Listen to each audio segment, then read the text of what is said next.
Ang gusto ho namin may makasuhan at may makulong. No? Hindi natin pwedeng palampasin yung nangyari sa Porac, yung torture. Nakita naman ho natin yung mga letrato, yung torture, meron yata tayong picture, no? Pakita ho namin. May nagay ito ng PAOK. Yung torture, yung illegal detention, yung prostitution, hindi ho natin pwedeng palampasin ho yan. Sabi ko nga, natutuwa kami, may raid, pero ang pulot dito dapat may makulong. Kagaya ho nito, no? Binigay ho to ng PAOK. Yung torture na nangyari ho doon. Ano pa bang picture next? Ito ho, nangyari ho to sa Porac. Itong mga letratong to, next, meron pa ba? So, hindi ho namin palalampasin ho to. Kaya ho namin, kung kakailanganing arestuhin, dadalin ho namin dito yung mga maaari para managot. Hindi ho kayo lang ang aming iniimbitahan at kayo nagpadala nitong letter, Major? Yes, Your Honor. Ano ang nag-udyok sa inyo para ipadala itong letter na ito? Base po sa naalala ko, Your Honor, nag-assume po ako as Provincial Officer of the CIDG Pampanga June 2021. And then, meron pong walk-in informant na in-entertain po kami sa aming opisina alleging yung illegal activities sa Royal Hotel, which I believe ngayon ay Aramis Hotel. Accordingly, meron pong cryptocurrency investment scam, serious illegal detention, human trafficking, and illegal drugs activities. Doon po sa hotel na yon. Kaya as part of our case build-up, minabuti po namin na sumulat sa LGU in order to verify and obtain documents, material sa aming investigation. Mr. Chairman, wala pong Aramis. With due respect po. Mayor, mamaya na po kasi nagtatanong pa po si Sen. Sherwin. Meron tayong Sorry po. procedures, Mayor. You'll be recognized later. Major, sabi niyo may informant na lumapit sa inyo. Do you know kung bakit lumapit sa inyo? Ano bang naging scenario at that time? Base po, Informant o ma-victim? Ano bang lumapit sa inyo? base po sa naalala ko, Your Honor, empleyado po siya sa loob ng Royal Hotel na either nag-resign or parang ganun po, Your Honor. And then, nakita ko dito sa letter nyo na pinadala kay Mayor Capil in 2021, humingi kayo ng mga documents, particularly sa business permit section. Yes, Your Honor. And then, nasabi nyo rin kanina, sa base sa tanong ng ating chairperson, na to the best of your ability, best of your memory, hindi kayo walang reply from the local government unit. If my memory serves me right, Your Honor, wala kaming na-receive na reply. Did you check your records kung merong any reply, any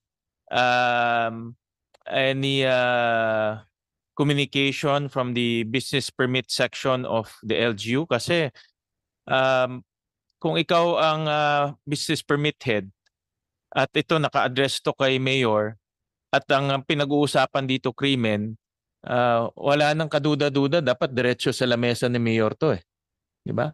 Hindi mo na pwedeng ito go through the normal process pa receive.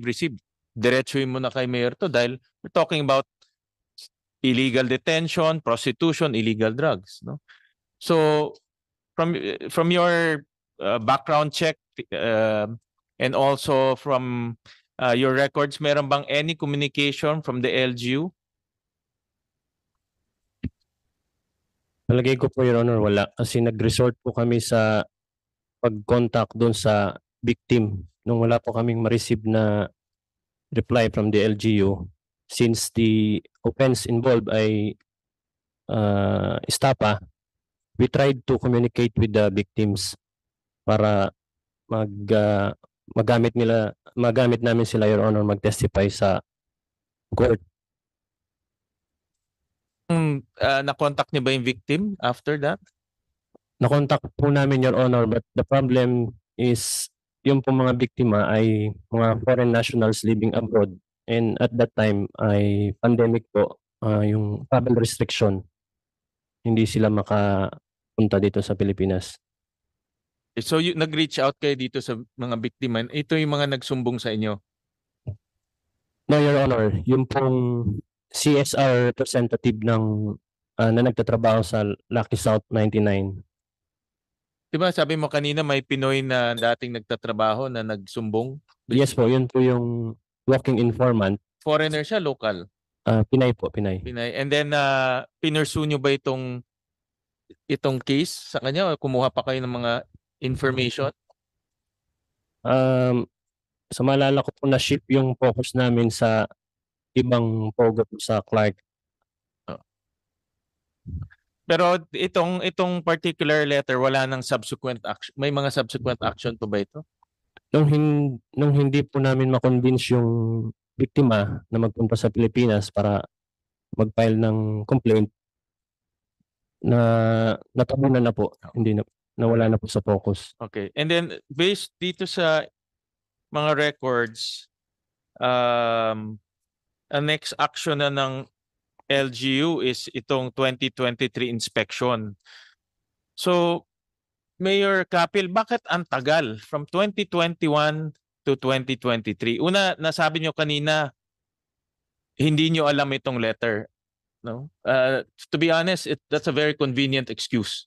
No? Madaling sabihin na hindi natin alam. Pero kung ganitong kahalagang sulat, dapat nasa lamesa na ito ni Mayor. Opo. At ang tanong ko, this was directed to your business permit office, no? Tama po ba? Opo. Una po, hotel sa Angeles po yun, Your Honor. Let's not be too technical, Mayor. Masyado tayong nagte-technical eh. No? May sulat to, address sa inyo, nasa PORAC, may illegal detention, may cyber-related criminal activities. Ang tanong ko ho, ito pinadala ito sa business permit section, tama po ba? With all honesty and with due respect po, wala talaga pong nakarating na letter sa akin, Your Honor. Pero na-receive eh, very clear. Napakita ng ating chairperson, na-receive ho ito.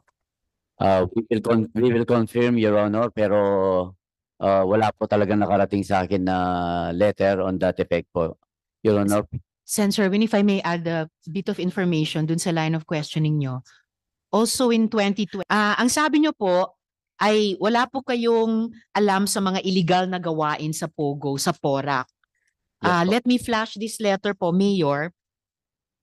Ito po, as early as 2021, na-report na po sa inyo no less than by the provincial director or provincial chief ng CIDG Pampanga na may serious illegal detention, cyber-related criminal activities, prostitution, and illegal drugs sa premises leased by Lucky South 99. So, fina-flash ko po itong sulat ni Provincial Chief Arvin Hosmilio. So, Mayor, it's either, for lack of a better word, ignorant po kayo dito or complicit kayo dito. Dito na lang muna po ako and I'll turn over the floor now to Sen. Sherwin. Opo. Unless meron po kayong gustong i-comment dito sa sulat na ito, Mayor, at yung impression po ng chair dito. Actually, tinitingnan ko po yung letter. Hindi po siya nakarating sa akin, Your Honor. Mayor, meron pong received stamp July 19, 2021 o 5 days po pagkatapos ipinadala ni Provincial Chief Hosmilio. Opo, pasensya na po, talagang in all honesty, hindi po nakarating sa akin yung sulat. Kung nakarating lamang po sa akin, di maaaring di po namin na-actionan yan. So ignorant po kayo sa sulat na ito? Hindi naman po ignorant. In all honesty, hindi po nakarating po sa akin, Your Honor, yung sulat. Actually nakikita at nakakausap ko rin naman si Sir Rosmelio. Wala naman po kami napag-uusapan na noon nung magkita kami na merong ganun pong pangyayari, Your Honor. Salamat po, Mayor. Actually, hindi lang ito usap, formal letter po. So very regrettable po na sinasabi niyong hindi niyo po ito natanggap, bagamat nga may received stamp po ng Office of the Mayor. Yes, ma'am. Your Honor, if I may read po ang report, comprehensive report po ito ng PNP PORAC Pampanga Pogo timeline po para mabasa ko lang po. Kahaba po yan, Mayor. 2 page lang po, ano lang naman. Medyo mahaba, 2 page. Kung maaari Hindi pong i-submit sa komite at siguro sabihin nyo na lang po sa atin ngayon, at least yung highlights lamang po. In 3 minutes, so ano na po ito? Sige po, Your Mayor. Honor. Opo. Date, May 8, 2023, PAGCOR Vice President Brigadier General Raul Villanueva, retired, received reports regarding alleged illegal activities inside Tide Court of Lucky South 99. But as per the PNP, there were no illegal activities happening. August 25, 2023, joint inspection conducted by PORAC LGU with PORAC and BOP. We will submit po yung supplementary pictures. Salamat po. Pinapasok po sila pero wala po silang nakitang any criminal acts po. Pinapasok hanggang sa security office lamang. Hindi po. Recently lang po namin na nakita yung report nila na pinapasok po sila nung 2023 po ito, Your Honor. Kaya we will supplement this para Salamat po. makita po natin. Then September 28, 2023, based on reports that there was an alleged missing Thai national, the PORAC BPLO, PNP, CIDG, and ATCU conducted an inspection at Thai court. It was then found out that the said Thai national went home to Thailand on July 2023. October 25, 2023, PNP PORAC coordinated with BPLO regarding the validation of papers of Lucky South 99, to which PORAC BPLO cooperated. November 16, 2023, a certain intelligence officer conducted an inspection of Lucky South 99 to verify if the company continued to operate despite the expiry of their permit on 27 of October 2023. December 28, 2023, another inspection has been conducted by an investigator of PNP to verify if whether Lucky South 99 was still operating after the expiration date of the license. January 19, 2024, an intelligence officer continued to conduct an inspection and verification of Lucky South 99 to ensure that no illegal activities are taking place. March 20, 2024, PNP received reports that illegal pogo was allegedly monitored inside Lucky South 99. Allegedly, most workers are Chinese nationals and Filipino workers. Allegedly, pogos are used to venue for human trafficking, kidnapping, cybercrime, and even prostitution. March 21, 2024, PORAC station conducted coordination and validation with different agencies, local government, BPLO, PAGCOR, and intensified intelligence monitoring. Upon coordination, management of Lucky South 99 informed the station that their license to operate was still in the process of validation of PAGCOR. Same day, they coordinated with BPLO. March 24, 2024, PNP wrote to PORAC LGU regarding the request for assistance for a JIT. Yun nga po, kaya nakapag JIT po kami nung May 3 at doon na po kami hindi pinapasok, Your Honor. Salamat po, Mayor. Quickly lang, General Villanueva, binanggit din sa timeline yung pangalan ninyo. May comment ba kayo doon sa timeline na pinresent ni Mayor Kapil?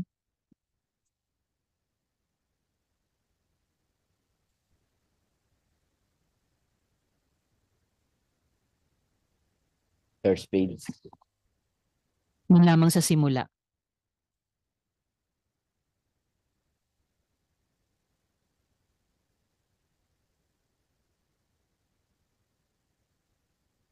Madam Chair, I'll check my record. Parang wala naman akong na-receive nun, ma'am. Kasi may compilation naman ako ng reports na dala ko ngayon. So I'll check uli, ma'am.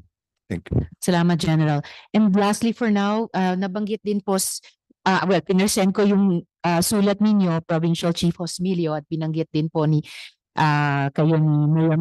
May comment po ba kayo sa nangyari o di nangyari pagkatapos nyong isulat itong mga seryosong issue kay Mayor? Good afternoon, Madam Chair, and to the honorable members of this committee. Yun po. I remember, Madam Chair, pinareceive po namin ito sa Office of the Business Permit and Licensing Office. Although hindi ko po ma-recall kung meron kaming na-receive na reply. Pero most likely, wala po, Your Honor. Salamat po, Police Major Hosmilio. And alam naman natin, tayong nagtatrabaho sa gobyerno, kapag nagsusulatan tayo at kahit kababayan natin nagsusulat sa atin, within 15 days dapat nagre-reply po tayo. At lalo na pag ganitong kaseryoso po yung subject matter. Anyway, salamat po, Police Major Hosmilio. So, Sen. Sherwin, I'd like to turn over the floor to you. Salamat po.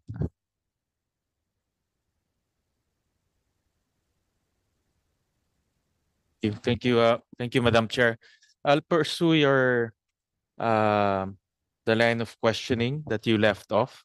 Specifically po yung letter ng PNP. I'm trying to kung pwede ma-flash lang natin.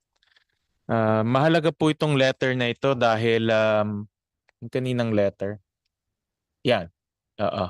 Mahalaga po itong letter na ito dahil as early as 2001, meron nang na-detect ang PNP CIDG na merong illegal detention, cyber-related criminal activities, prostitution, illegal drug use involving Chinese nationals residing in Royal Hotel located in Pulong Maba, Barangay Santa Cruz, Porac.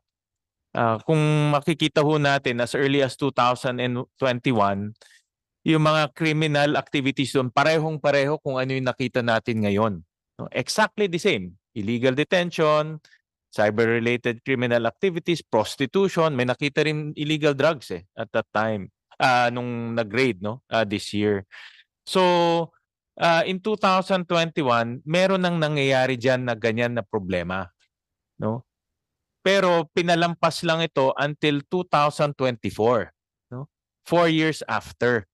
So ganong kahaba pinalampas itong criminal activities dito sa Porac at dito sa Royal Hotel that is located in Porac. Gusto ko itanong si Major Hosmilio. Kayo nagpadala nitong letter, Major? Yes, Your Honor. Ano ang nag-udyok sa inyo para ipadala itong letter na ito? Base po sa naalala ko, Your Honor, nag-assume po ako as Provincial Officer of the CIDG Pampanga June 2021. And then, meron pong walk-in informant na in-entertain po kami sa aming opisina alleging yung illegal activities sa Royal Hotel, which I believe ngayon ay Aramis Hotel.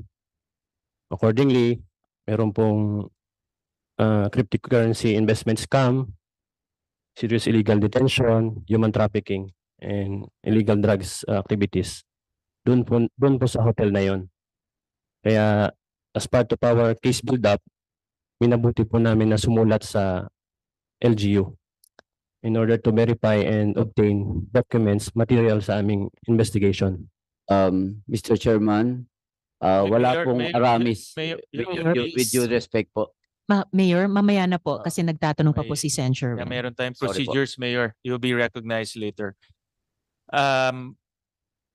Major, itong sabi niyo may informant na lumapit sa inyo. Kung bakit lumapit sa inyo? Ano bang naging scenario at that time? Base po, Informant o ma-victim? Ano bang lumapit sa inyo? base po sa naalala ko, Your Honor, empleyado po siya sa loob ng Royal Hotel na either nag-resign or parang ganun po, Your Honor. And then, nakita ko dito sa letter nyo na pinadala kay Mayor Capil in 2021, humingi kayo ng mga documents, particularly sa business permit section. Yes, Your Honor. And then, sabi nyo rin kanina, sa base sa tanong ng ating chairperson, na to your best of your ability, best of your memory, hindi kayo walang reply from the local government unit. If my memory serves me right, Your Honor, wala kaming na-receive na reply. Did you check your records kung merong any reply, any communication from the business permit section of the LGU? Kasi kung ikaw ang business permit head at ito naka-address to kay Mayor at ang pinag-uusapan dito krimen, wala nang kaduda-duda, dapat diretso sa lamesa ni Mayor to eh. Di ba? Hindi mo na pwedeng ito go through the normal process pa receive. Diretsuhin mo na kay Mayor to dahil we're talking about illegal detention, prostitution, illegal drugs, no? So from your background check and also from your records, meron bang any communication from the LGU? Palagay ko po, Your Honor, wala. Kasi nag-resort po kami sa pag-contact doon sa victim nung wala po kaming ma-receive na reply from the LGU since the offense involved ay estapa. We tried to communicate with the victims para magamit namin sila, Your Honor, mag-testify sa court. Na-contact niyo ba yung victim after that? Na-contact po namin, Your Honor, but the problem is yung po mga biktima ay mga foreign nationals living abroad, and at that time ay pandemic po, yung travel restriction, hindi sila makapunta dito sa Pilipinas. So nag-reach out kayo dito sa mga biktima. Ito yung mga nagsumbong sa inyo. No, Your Honor, yung pong CSR representative ng na nagtatrabaho sa Lucky South 99. Diba sabi mo kanina may Pinoy na dating nagtatrabaho na nagsumbong? Yes po, yun po yung walking informant. Foreigner siya, local? Pinay po, Pinay. Pinay. And then pinursue nyo ba itong case sa kanya o kumuha pa kayo ng mga information? Sa maalala ko po na ship yung focus namin sa ibang pogo po sa Clark. Pero itong particular letter, wala nang subsequent action. May mga subsequent action pa ba ito? Nung hindi po namin ma-convince yung biktima na magpunta sa Pilipinas para mag-file ng complaint, na natabunan na po, hindi na nawala na po sa focus. Okay. And then based dito sa mga records, ang next action na ng LGU is itong 2023 inspection. So, Mayor Capil, bakit ang tagal from 2021 to 2023? Una, nasabi nyo kanina, hindi nyo alam itong letter. No? To be honest, that's a very convenient excuse. No? Madaling sabihin na hindi natin alam. Pero kung ganitong kahalagang sulat, dapat nasa lamesa na ito ni Mayor. Apo. At ang tanong ko, this was directed to your business permit office, no? Tama po ba? Apo. Una po, walang hotel na Aramis sa Porac at Royal Hotel sa Angeles po Yun, Your Honor. Let's not be too technical, Mayor. Masyado tayong nagte-technical eh. No? May sulat to, address sa inyo, nasa PORAC, may illegal detention, may cyber-related criminal activities. Ang tanong ko ho, ito pinadala ito sa business permit section, tama po ba? With all honesty and with due respect po, wala talaga pong nakarating na letter sa akin, Your Honor. Pero na-receive very clear. Napakita ng ating chairperson, na-receive ho ito. We will confirm, Your Honor, pero wala po talaga nakarating sa akin na letter on that effect po, Your Honor. Sen. Sherwin, if I may add a bit of information dun sa line of questioning nyo. Also in 2022, na-report na sa media na may findings ang PNP, AKG of the kidnapping cases associated with Lucky South 99. Ifa-flash din po namin. So, dagdag na yun of concern sa PNP dun sa area. At AKG mismo, yung anti-kidnapping group nila.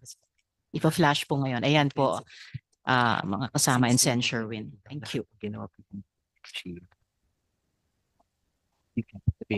You mentioned it. Dyan natin. So parang, to be honest, Mayor, parang napaka-convenient naman sabihin na hindi natin, Ito, wala tayong natanggap na ganitong letter. Makikita natin yung letter, napakahalaga yung letter. Kaya parang para sa akin, napaka-convenient excuse, hindi ho natin alam na may ganitong letter. Pero subsequently, nung 2023, ito na yung inspection na isinagawa nyo na hindi kayo pinapasok. No? Apo. Kaya in may parang nakikita ko dito na alam nyo talagang mayroong nangyayari. Kasi kung hindi, bakit, natanong ko na ito last time, bakit police kasama doon sa 2023 inspection? Opo, mali po yun, Your Honor. Talagang wala po kaming alam na crime na nangyayari po ron. At saka, if I may read po, yung comprehensive talaga, hindi ko lang po binasa lahat. Na continuous monitoring po ang aming police with their report na nandito na talagang wala po silang nakita rin na crime. May mga reports po pero wala po silang nakikitang crime, Your Honor. Opo, if I may read, Your Honor. Mahaba ba ho yan, Mayor? Opo, para po Just- for the just give me- information, sige, para, opo, as a brief summary of significant events starting in 2022, CRMIS with control number and referral ID dated April 6, 2022 was received by this office with reference to the Isumbong complaint of concerned citizen dated April 6, 2022 as stated.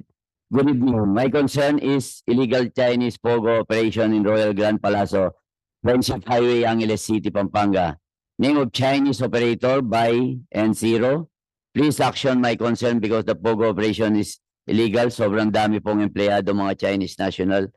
That about 4:33 p.m. as of April 13, 2022, elements of this office led by Police Sergeant Nino Malyari under the direct supervision of Police Lieutenant Colonel Andres Calauoa Jr. conducted coordination with Valerie R. Rebugio, Sales and Banquet Coordinator of Royal Grand Palazzo located at Friendship Highway, Angeles City, regarding the aforementioned complaint. During the coordination, no illegal activity and no foreign national were noticed at said place.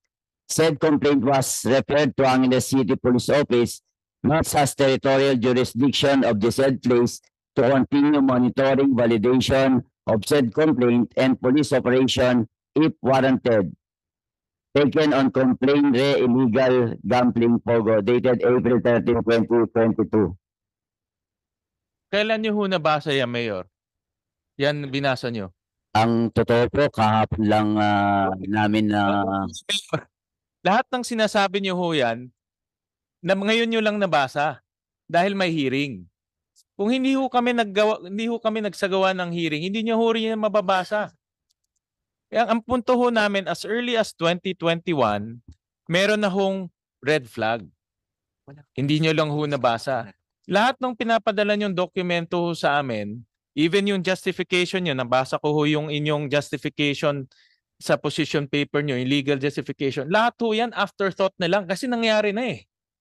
Ginagawa nyo na lang ng justification yung hindi nyo ginawang trabaho. Opo, mali po yan, Your Honor. Nabasa. Ah. Dapat nabasa nyo ho yan noong 2023 pa. I'm sure gumawa ho kayo, dahil nangyari na ito, gumawa ng research yung mga abogado nyo, binibigay ho sa inyo, binabasa nyo lang to justify your non-action. Yan po yung totoong nangyari. Di ba ho? Nakita ko yung hearing nyo sa Pampanga. No? Never nyo minention doon yung mga Supreme Court rulings na minention nyo sa position paper nyo na pinadala nyo last week. Nag-mention kayo ng dalawang Supreme Court ruling, bakit hindi kayo makapasok doon? Pero nung nag-hearing ho kayo sa Pampanga, hindi nyo yung minention yun. My point of the matter is, afterthought na lang ho lahat to justify your non-action. Yun po yung nangyari. No? Yun po yung aking pananaw ho dito. Tatalon lang po ako sa isang ito lumabas rin to sa Mr. Chairman, para po makatulong naman ang aming legal, kahit konting lang po para makapag-explain po kami with my lawyer. Please po, sana po kahit konti lang po. kayo po or Allow our lawyer po. I'm sorry, Mayor, hindi po pinapayagan ng mga komite ng Senado sa mga pagdinig na magsalita yung legal counsel. Yun lamang pong resource person. Pwede lang po kayong humingi ng payo sa kanila at isama nyo sa isasagot sa komite. Salamat po, Mayor. Salamat, Senator Sherwin. Thank you, Madam Chairperson. May papakita po akong pagbabayad ng taxes. Nakita po namin dito sa pagbabayad ng taxes, RPT, na itong Lucky South 99, for the last almost 5 years, 26,000 lang po ang binabayad na amilyar. And then itong Whirlwind Corporation, isama na ho natin yung mga kanina pinag-uusapan sa DAR, si Miss Celine Roque, ang binayad is 15,000. Kung susuma ho natin, that's 41,000 for the last 5 years. Kulang-kulang ho, 4,000 ho yan kada taon. Papakita ko sa inyo yung laki nung inyong compound doon. No? 10 hectares po yung compound. Meron pong almost 30 plus building, pakita lang na 46 buildings, pakita lang ho namin. Sa 4,000 kada taon, hindi ba ho tayo magtataka na sa ganitong laking lupa, 4,000 lang po ang amilyar na binabayaran? Opo, tama po kayo dyan. Ang naging problem lang po talaga namin dito is assessment problem lang po. Mayroon nagkaroon talaga ng problem ng assessment. That's a trabaho na po ng assessor. Pero Mayor, alam nyo may building permit kayo in-issue. May occupancy permit in-issue. Nakita ko lahat po yan. Ang next ng occupancy permit is tax declaration na. Kung hindi sila magde-declare dahil ang mga taxpayer natin minsan hindi talaga nagde-declare, ang local government can issue on its own tax declarations based on the occupation permit. Pero halos 5 taon ho, wala kayong sinisingil. At last week, pinakita ho namin yung kanilang business taxes rin ho. Wala hong kinokolekta. Napapakita ho namin doon sa Whirlwind. Pero ngayon po, Your Honor, may bagong tax assessment na po na 5.4 million. Ayun ho yan kasi nasa media na ho lang ngayon eh. No? So sigurado ho. So ang punto ho namin, pinakita ko na ito. But let's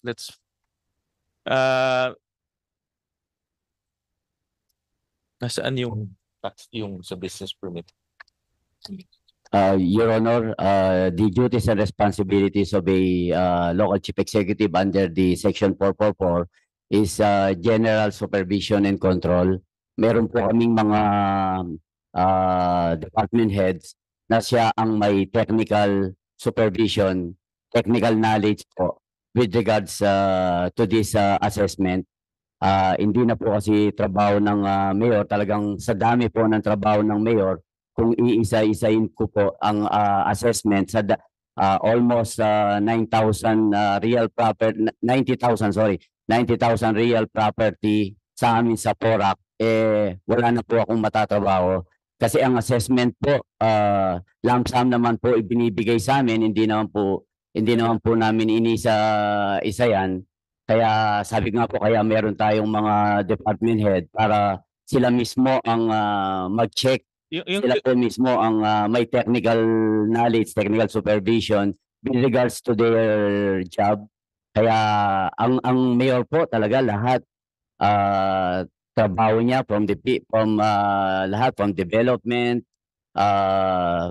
lahat po, at naipakita naman namin sa aming bayan kung paano po tayo nagtrabaho. Pero ang technical supervision po nasa department heads namin.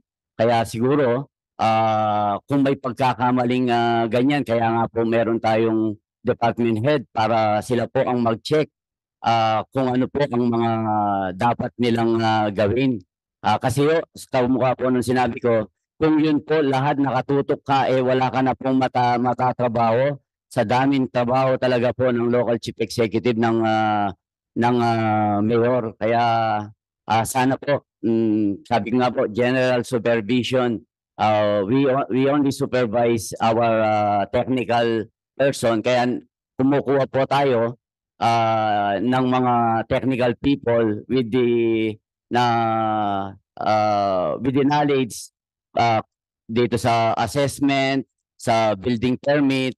Kasi po talaga ang mayor, kung lahat tatrabahuin niya, wala na pong matatrabaho ang mayor.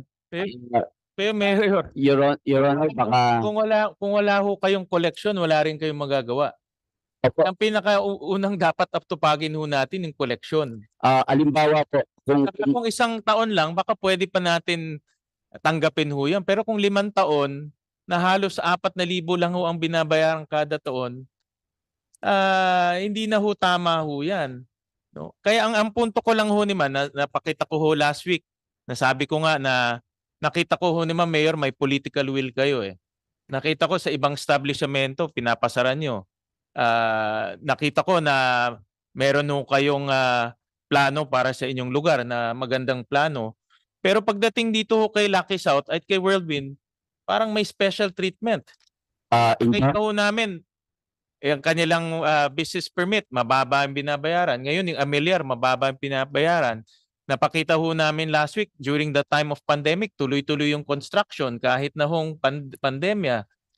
Merong advice ang CIDG in 2021 na may problema ho doon. Ang dami ho kaming nakikitang mga ebidensya na sa aking pananaw parang may special treatment itong kumpanyang ito. Parang mga hari sila, hindi pa pwedeng i-inspect. Di ba ho? Kayo na ho nagsabi na hindi i-inspect. Sila na ho, sabi nga ni Vice Governor Pineda, sila na yung dayuhan, sila na yung investor, sila pa yung hari. Opo, hindi po totoo yan, Your Honor. Pero Kahit po nung January 2024, kung may special treatment lang po sila, hindi na po namin sila inisyuan ng permit, Your Honor. Kaya 6 months before the raid, wala na po silang permit sa amin. Kaya sana po ma-consider ninyo na wala po sa amin, kahit malaki ka pang business, kahit maliit, wala pong special treatment sa amin. Pag hindi ka sumunod sa aming regulasyon, hindi ka namin i-issuean ng permit basta't may violation ka, Your Honor. anyways, yun po yung base sa mga records at Marami pong violation na yan sa amin, 2023 pa. Kaya hindi na po namin renew, Your Honor. Kasi yun nga po, pwede naman namin sanang palampasin na bigyan sila ng permit, pero hindi po namin ginawa, Your Honor. 4 na taon na ho silang kumikita, 4 na taon na ho silang may illegal activities, 4 na taon na ho sila merong prostitution, illegal drugs. Pagbibigyan pa ng 1 taon to, talagang nakakahiya na ho yan. Ang totoo, walang nare-report na criminality sa amin, Your Honor. Taliwas ho yan doon. We can supplement the report of the PNP, Your Honor, we will pass it to you para po makita niyo po ang report nila. Pero Mayor, ulitin ko, lahat ho yan nabasa nyo ngayon lang. Inamin nyo ho kanina, yung report na binasa nyo kanina, nabasa nyo lang ho kahapon. Bakit hindi nyo 2023 nabasa? Kung 2023, nabasa nyo na ho yan. Intelligence report po ito, Your Honor, kaya hindi naman po rin i-report sa amin ng PNP. Meron ho kayo kung intelligence Uh, kung intelligence report ho yan, ba't meron ho kayo ngayon? Actually, binigay lang po talaga sa amin ito na ng PNP and it shows naman po kahit kahapon lang na talagang as per their investigation, wala po talaga silang nakikitang any Mayor. criminalities, Your Honor. Anyways, Mayor, ito naman ay mga papeles at ebidensyang nakukuha ho namin at ito yung aming personal na pananaw ko ho to dahil nga nagtataka, marami kami, hindi lang ho ako, marami hong nagtataka, pati ho yung mga kababayan nyo sa Pampanga nagtataka paano ganito kalaking Pogo Hub na merong illegal detention, prostitution, torture, nakalampas ho ng ganito katagal na taon. At kaya nga yung letter ho kanina ni Major Hamilio, talagang magpapatunay na as early as 2021, meron na hong ganitong problema. Yan po yung patunay na, yan po yung ebidensya. Kaya hindi ho niyo maalis sa aming isipan kung paano umabot ng ganito katagal. And anyways, let's leave it at that, no? Para hindi na ho natin ma-ignore.